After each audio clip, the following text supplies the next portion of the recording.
I pozdrav ljudi, nisam htio pokazati prvi korak kako napraviti Facebook profil, zato što znam da svi znate da trebate prvo kliknuti kreirajte novi korisnički račun, tako.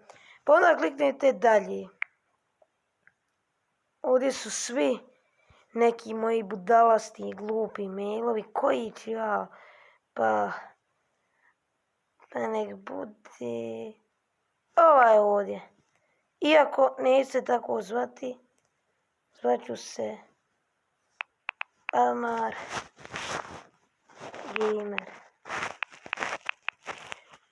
Pošto ne može englesko ime na Facebook da uspije. Pošto sam ja gamer. Kad sam rođen. Nek bude 24. oktobar 1988. Pa kliknete muški. I ljudi, nemojte stavljati datum da budete kao mlađi od 18 godina. Ako ste stariji od 18 godina, stavite datum stariji. Kažem, od uzrasti od 18 godina, tako. Ne mogu vam lijepo objasniti, pa kliknite koji hoćete spol, ja ću muški. Čekaj. Sad će mi pisati broj telefona, tako da to ću da vam sakrijem.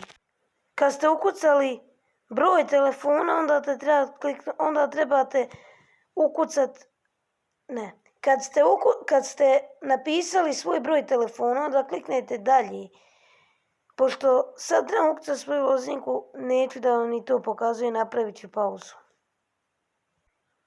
Evo meni mailovi. Ljudi, ne možete mi ukrasti šifru, tako da, u stvari ne možete mi uzeti YouTube kanal kad ne znate koja je moja šifra, nijednog od ovih. Hajde nek bude Bosnišan Gamer. I onda će mi sve pisati dalje i dalje. Kad kliknete registrirajte se.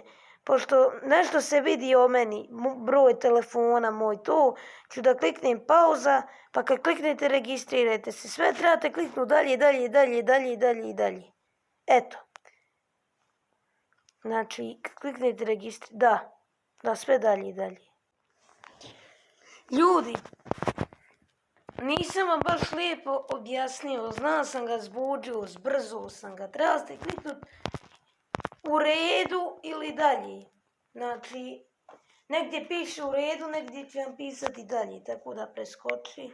I ovdje osobe koje mogu da doda. Nema koga nema, pa vidaj. Ljudi po Facebooku, ali nema. Tako da, nadam se da sam sve objasnio. Još neću dodati 5, dodat ću kad ja želim. Tako da, to je to za epizodu, nadam se da ste uživali. Ako jeste... Daj, Bona Fikreta, što si... Like, subscribe i share. Mi se vidimo u sljedećoj epizodi. Ćao ljudi.